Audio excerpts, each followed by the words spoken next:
Yes, dear. I feel that we should... Oh, we're getting a call, honey. It's, hello, my friends. Yes, it is I, Nook, of Nook, and this is my beautiful wife, Daggy. Daggy,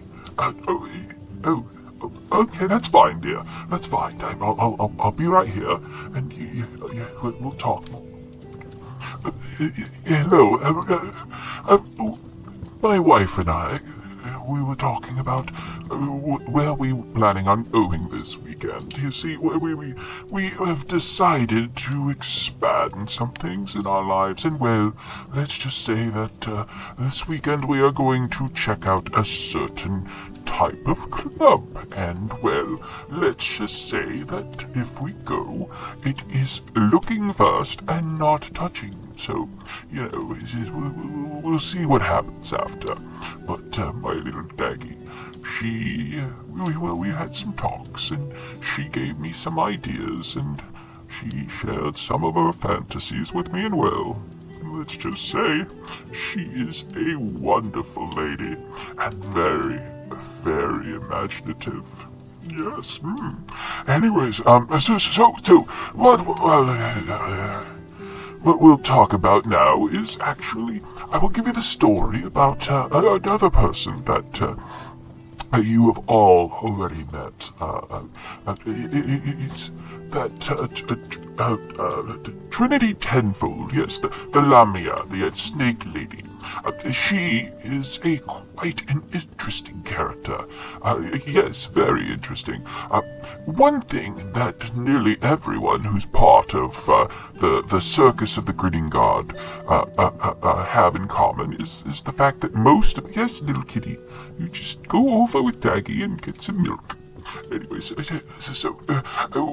one thing that they all have in common is that, they all come from spheres that normally did not have spelljammers. No, they normally ended up with just being normal style people. I believe we call them groundlings. People who come from spheres where most people don't believe in the fact that you can fly off in a spelljammer. So I will tell you all about Trinity Tenfold. Now, we were a little bit adventurous last night, and I think I messed up my back.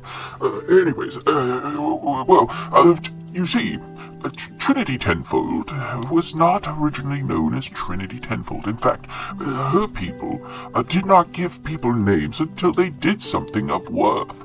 Yes, you see, Trinity was born in an underground cavern with several of her family.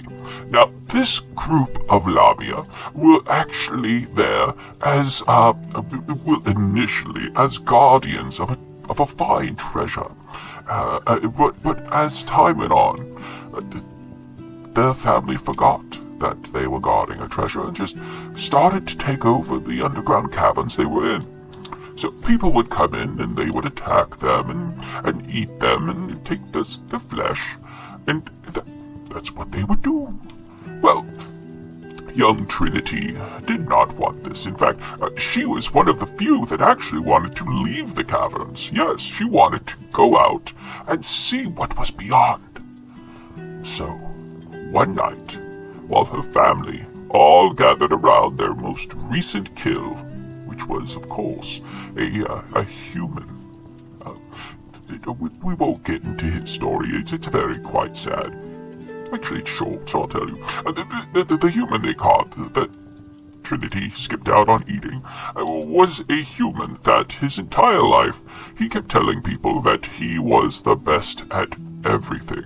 And so they told him, well, prove it. Go down into the caverns and get the treasure. So he said, I will do it. And so that man went into the caverns and was just killed. He was killed and eaten. So yes, that man's name was Chan Chris. Yes, he was very weird. Anyways, back on to a friend, well, not really friend, but on to a Trinity Tenfold. You see, Trinity... Yes, little kitty, go get some milk. Go get some milk from... No, we can't do that. No. Okay, come here. You want to be up here? Okay, well, you gotta be quiet. I'm telling people stories. Okay? Yes. So, anyways, she decided that she would leave, and when she left, it was a beautiful night. The clouds had parted, and it was a full moon. When she saw the light of the moon, she hid her eyes. It was so bright. For you see, she had never actually been around light itself. It was very hard for her to see. Still, she continued on, and when the sun arose, she hid. Now, she wandered the lands, ambushing people that she found, taking down livestock, taking down children. And she did this for quite a long time, until she was caught by a wizard who was trying to figure a way to turn people into Lamia. You see, he felt that if he had the ability to turn people into snake people, then he himself could use that same power to make them his own slaves. Now, this wizard, well, he was quite evil, and was actually banished from the local wizarding school known as Hogports. Yes, he was actually banished from many things, but one of the things he did was he actually peed in the house cup, and everybody drank for at least a couple months until they were like, wait a minute, this tastes like pee, and then he just started laughing. So, yes, a very, very dickish person. Anyways, so when she was caught, he decided to drain her blood, which you should never really do. I mean, if you drain all your blood, you will die. But when he drained her blood, he used his concoction to fill up her veins with the elixir he had created. Now, why he did that, I'm not entirely certain. I mean, honestly, that sounds like madness to me, but, it's a wizard, a mad wizard. They do things like that. It's just wrong and sad. So, anyways, so after the transfusion from her blood to the elixir, she realized that her issue with the light was no longer a problem. She actually could see quite well, both in complete darkness as well, of course, in the brightest day. The wizard also found out that her venom, some Lamia have venom. She had a type of venom that would paralyze. Now, the venom now was actually changed. It was changed into a paralytic, but also it could force the enzyme that was in her body, that was replaced her blood, into a person. And when he tested it out on a local young boy, that young boy turned into a snake person. Now, not a Lamnia like Trinity. No. He turned into an actual, well, he looked like a lizard person, but, he had, more snakish looks. I mean, when you look at a lizard person, they have their eyes close to the front, and they don't breathe, they don't stick out their tongue as much. I mean, there's some lizard people that do that. I mean, I know a couple, but not all of them do that. It's mostly snake people. They go that little, I can't do it, but I'm a dragon person. I can't do it. I mean, my people don't do that. I mean, we breathe fire and other things, but we do not do the tongue thing. In fact, if you ever get to meet, he's gone now, but if we're able to bring the dragons back, if you ever get a chance, I have a long lost friend of mine. His name is Mushu. Now, he's very small, but he keeps telling people he is not a lizard, he is a dragon. And his biggest thing is telling people he doesn't do the tongue thing. But he can do the tongue thing. I mean, that's how he got his wife. I mean, they've been married for 450,000 years. I mean, It's got to be doing something. I mean, if he can do the tongue trick, then that's worth it. I wish I could. I mean, Daggy would probably like it, but I can't. I can't do the tongue thing. Anyways, he turned into a snake person. Now, the wizard first was very happy. He was like, "Oh, good. It's kind of worked. It's not a lamnia, but it is a snake person, and it is underneath the control of the enzyme." And he was happy about that for about 5 days. And then after the 5 days, he realized that he did not have control of the snake person, but Trinity did. So, once he found out that, he took a blade and rammed it into her abdomen, splitting her open, and then opened her chest and her abdomen like a book. He played through her insides for a very long time, wanting to see if she would die. And in a moment of extreme pain, she called out for help, and it was answered. It said, "You will be one of my acolytes. Do what I say, and you will be reborn." Now, whether or not that was actually Kerr the Dick, or was somebody else, I don't know.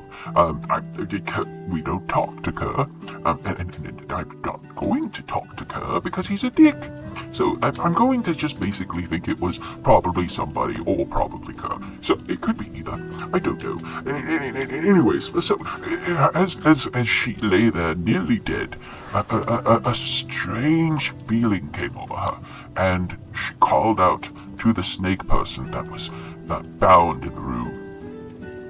She told him, come to me, my thrall." And so the snake person broke his bonds and attacked the wizard. Now the wizard tried to fight back, but he's fucking wizard. He doesn't have strength.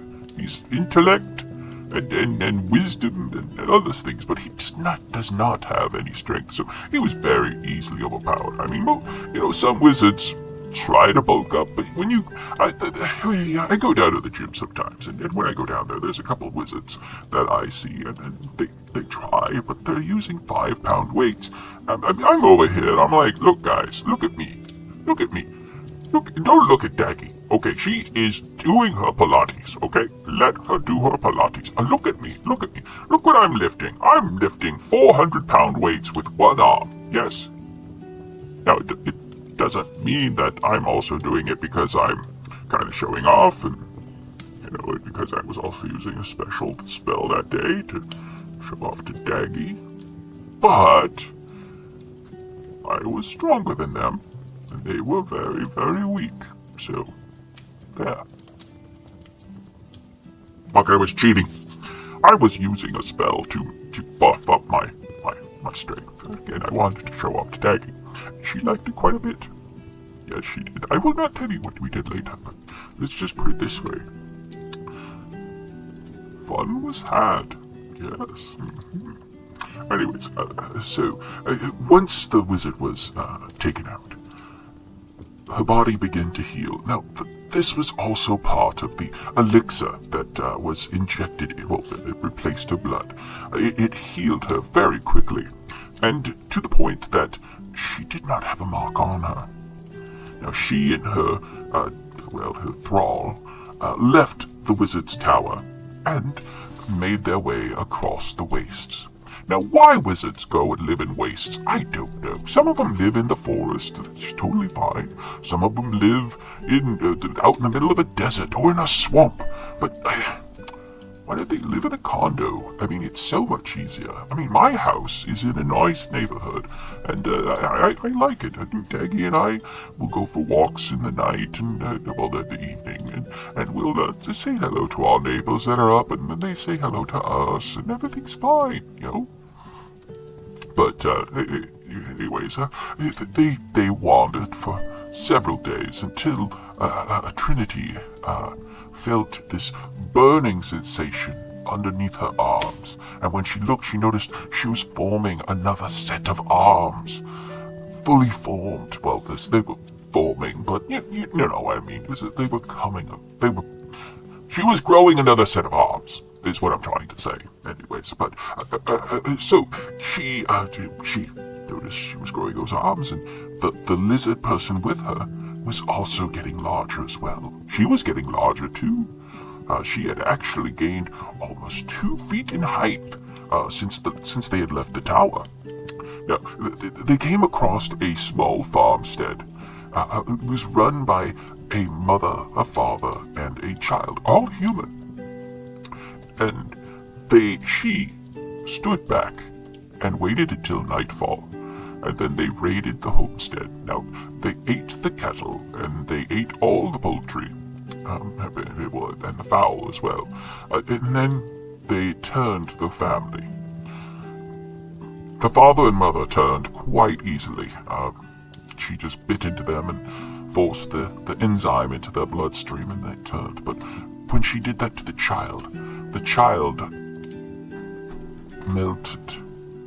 So we must know that honestly, with this, that children who are bitten by Trinity Tenfold actually do not survive the process. They are liquefied.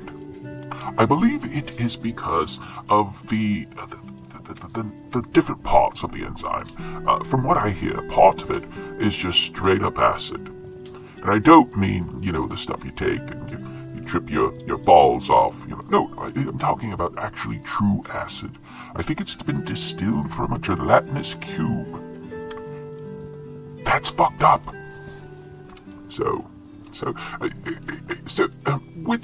What happened afterwards is just they continued on. They grew and they grew and they grew the army until they were 400 strong. They attacked a nearby kingdom, and at this time she was almost 10 feet tall and 40 feet long. Yes. The kingdom they attacked was known as Ramdog. I don't know what that means. From what I remember, is that Ramdog it was actually a kingdom that was run by humans that they were not the nicest people. No, they actually, if you were not human enough, they would basically kill you. So if you were an elf and you showed up, they would be like, hey, you gotta cut those ears, motherfucker. And also, you gotta live to only about 70 years old. Well, no, with our town, the maximum life expectancy is maybe 40, maybe 50. How old are you? I'm 20 years old. Well, you've got 20 more years, and then, well, we gotta kill you. So yes, very, very bad people, but still, there was some innocence there, some children. And they took over the capital. They continued on and on and on. Other clans of Lamia joined her till she had her lieutenants. And then came the Elven Armada. Now, this Armada had actually come to this planet to see if they could use it for colonization. And when they learned that, the planet had mostly humans and elves on it, with really nobody else, at least not with the reports, that they were able to go there and take over what they wanted. It's as simple as that. However, when they landed into one of the capitals, they noticed that the city was deserted. And they, let's just say they didn't know what was going on. First, they thought it was some sort of disease that was in there, and so they checked the water, the air, all the food, and everything was fine. But they still didn't know. And it wasn't until the first week, at the end of the first week that they were there, yes, in the middle of the night, that they met the first person of Trinity Tenfold's army. the elves were able to take them out. Now, this is not just because they also had a spelljammer. I believe it was an elven moth, or a swan ship.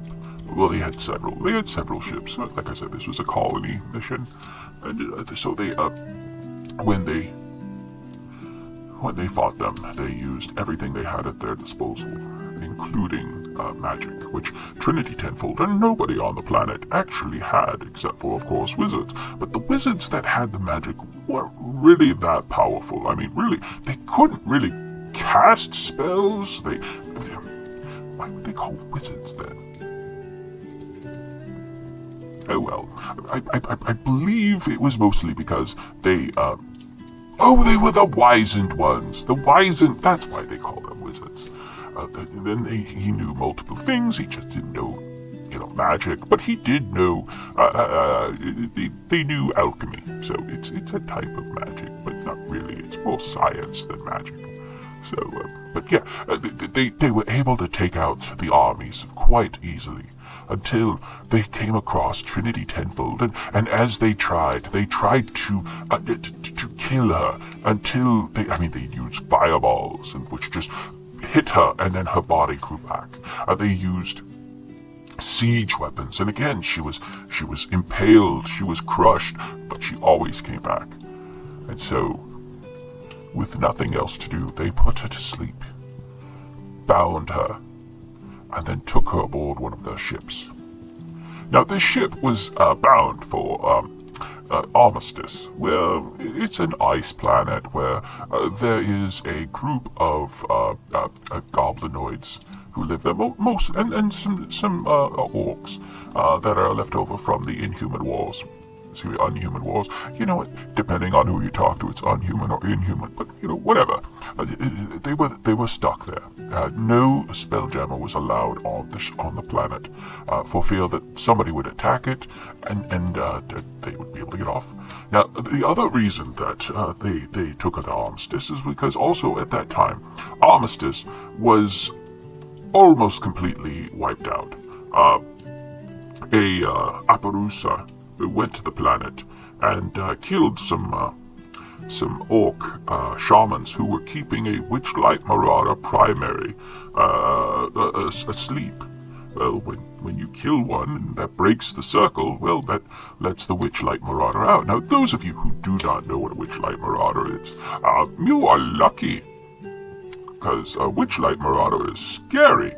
You see, what it is you have the Witchlight Marauder, the primary, and when it attacks, it consumes and then creates two other Witchlight Marauders, smaller, but still very powerful. Now, when those two eat, they each make two smaller Witchlight Marauders, and so on and so forth, until you have a swarm of Witchlight Marauders that continue to divide every time they eat something. So yes, they thought they would be able to go ahead and drop her there, and she died, if not by the cold, at least by the Witchlight Marauders. However, Trinity, with her regenerative abilities, awoke in transport. She started turning the crew, and after she was done, those who were not changed were thrown overboard, down onto the planet. They say that you could hear the shrill screams of the elves that were left on Armistice as the Witchlight Marauders swarmed them and then consumed them alive. Really sucks. From there, she used her connection, because now she could actually dig into the thoughts of one of her thralls, and she was able to find some of the strongest minds and make them act upon her will. These became her lieutenants.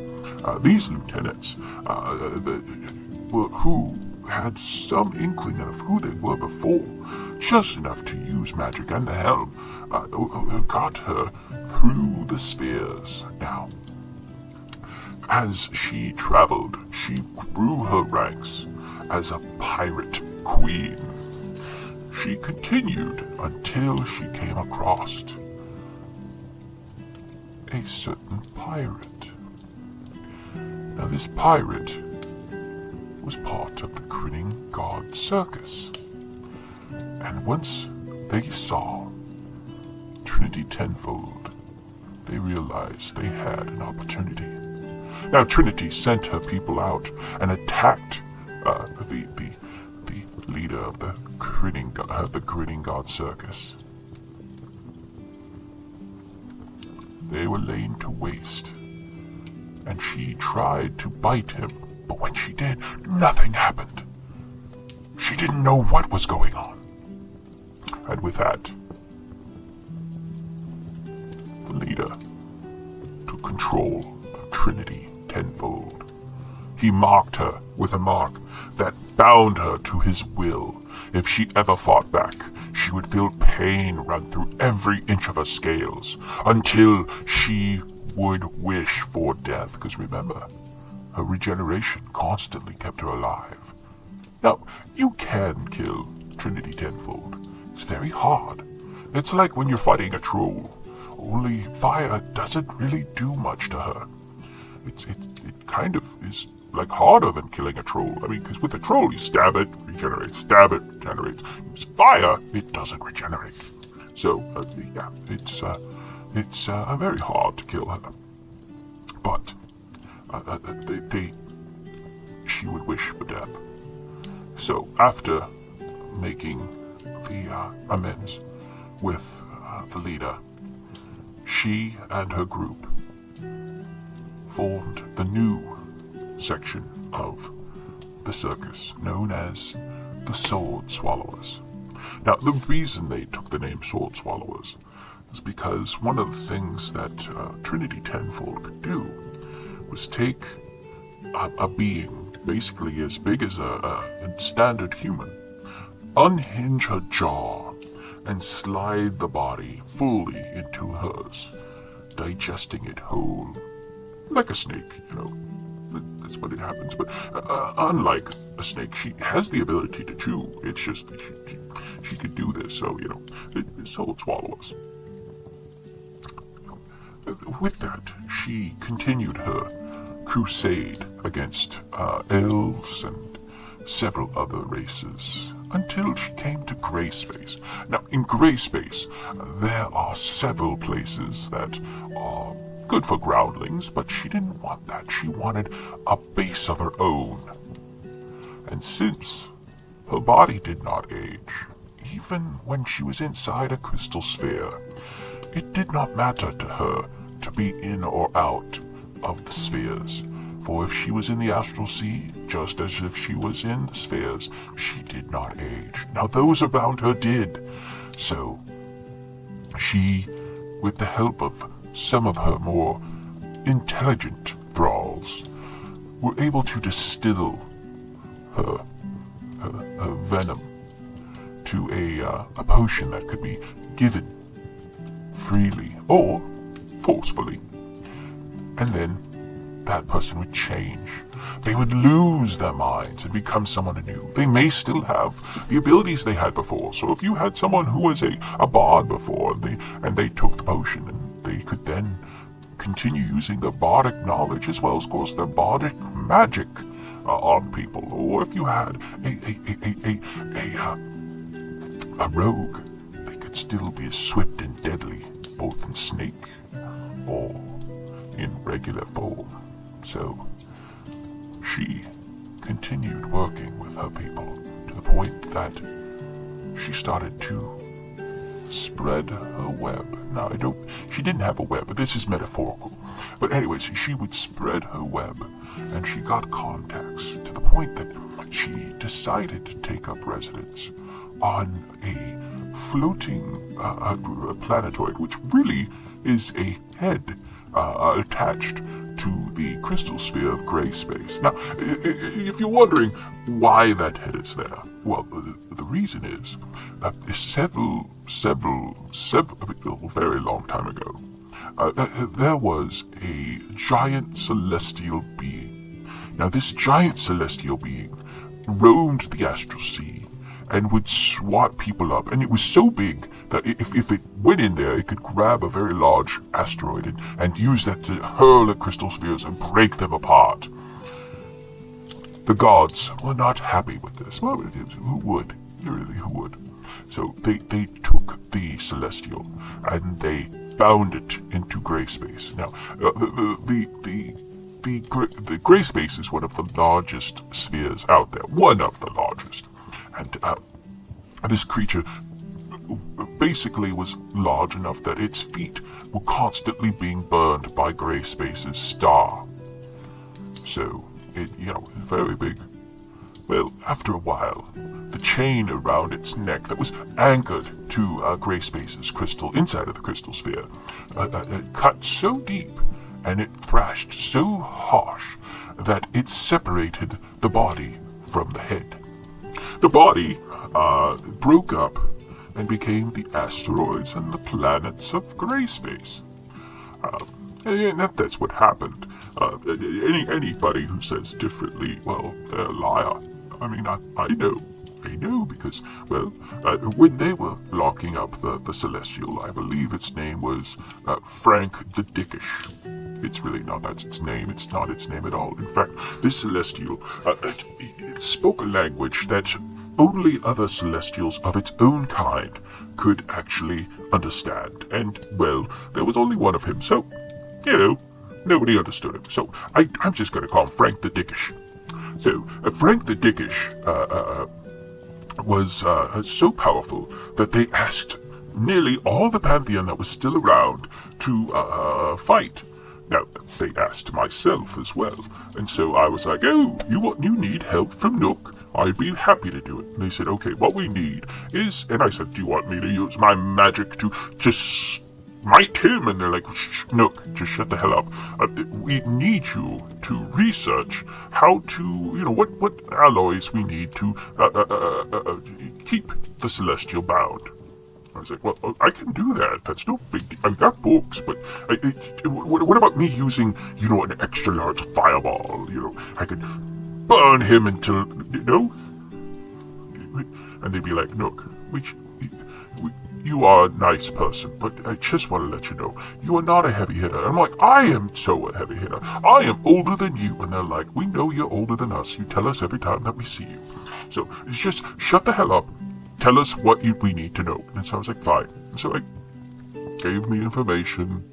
And then to make sure that it was never used again, they took my book. I don't know what they did with it. I hope they all choke. But that's a different thing. A different thing at all. Anyways, the head stayed behind. Now, you may be wondering, well, so it died then? No, the head lived on. The head lived on for, a couple thousand years. But really, in the long run, that was pretty quick. I mean, a Celestial who lives as long as someone like myself, well, could have lived as long as someone as myself. 1,000 years is nothing. Which, I have to say, I'm very, very scared that my time with my Daggy Poo will be so short. She always tells me, do not worry, Nook. But I worry. I don't want to look back and wonder if I should have done something else. If she would have been happier with someone else.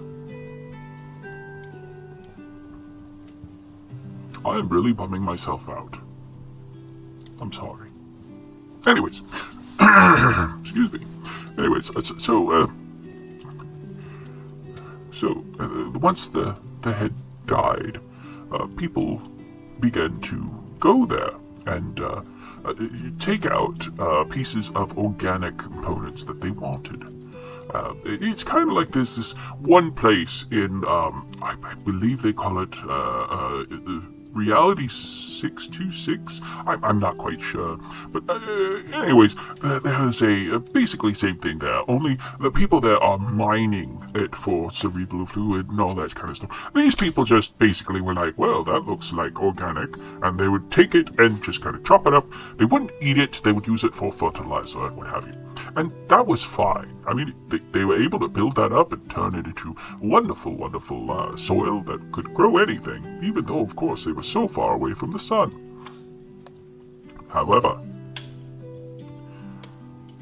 after a while, the plague came through and killed them all off.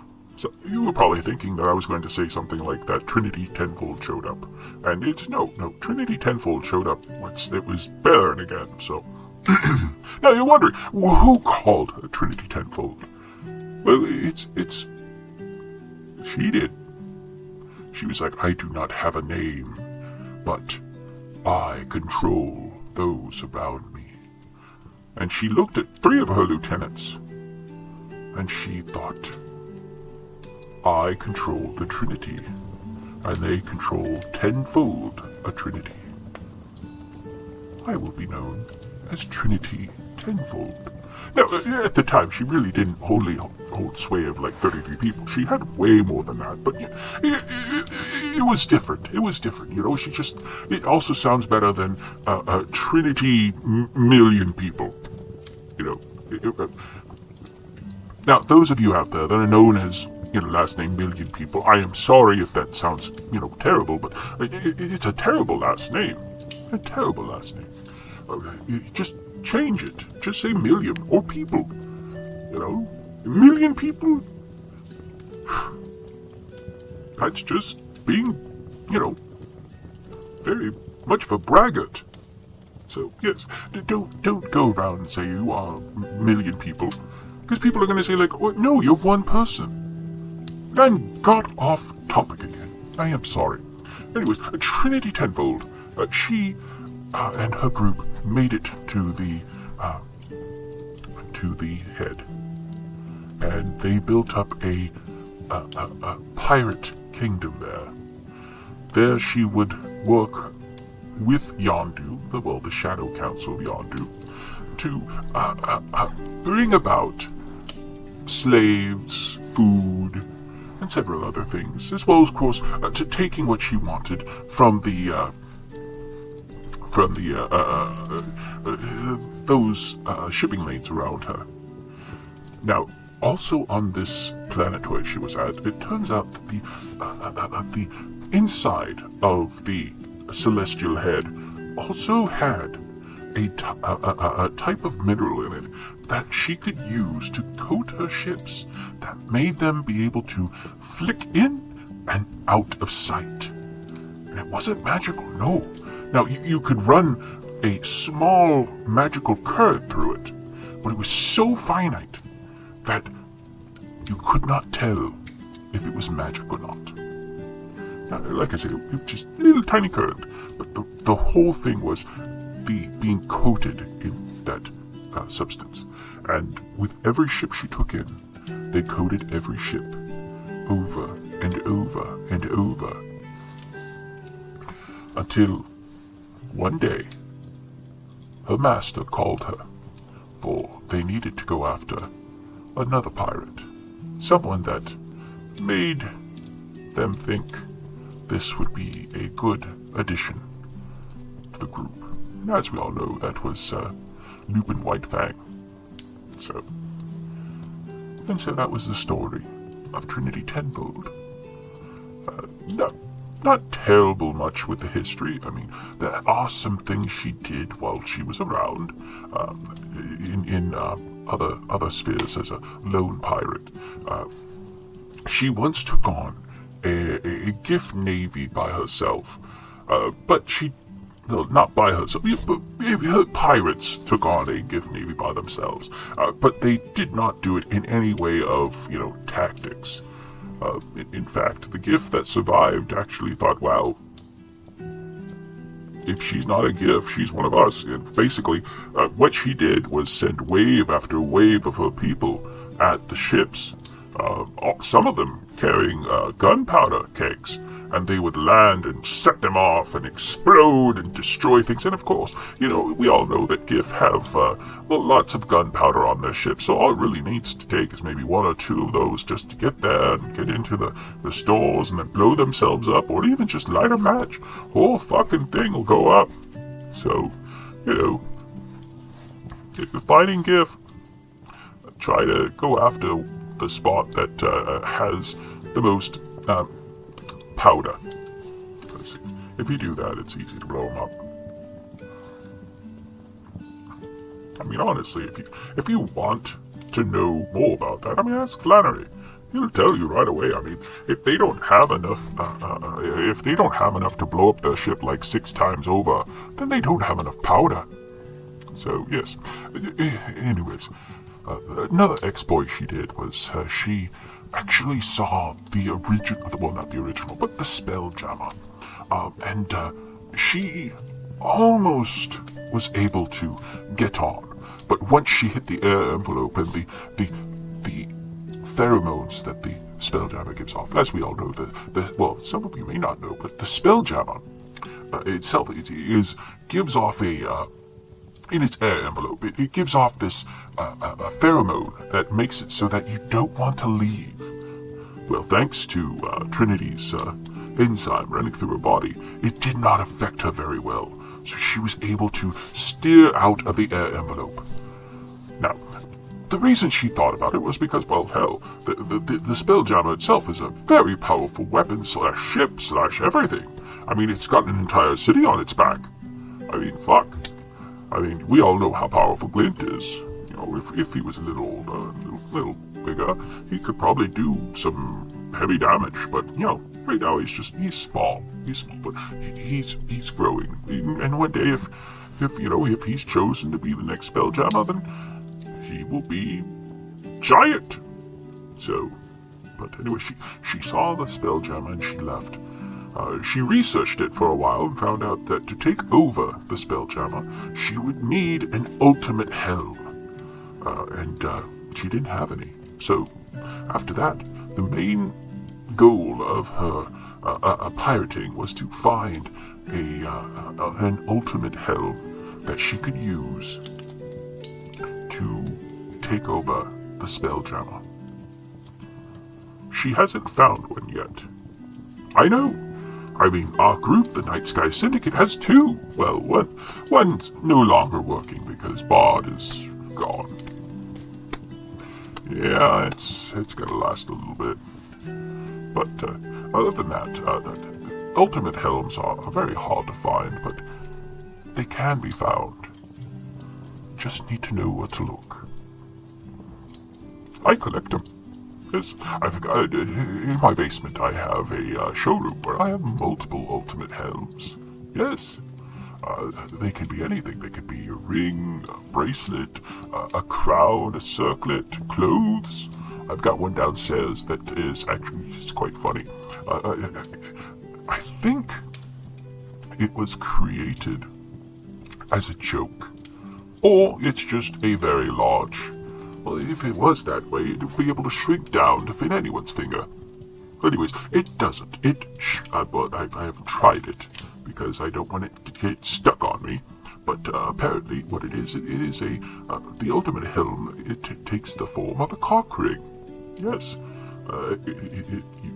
you put it on, and well, it does what a cock ring does.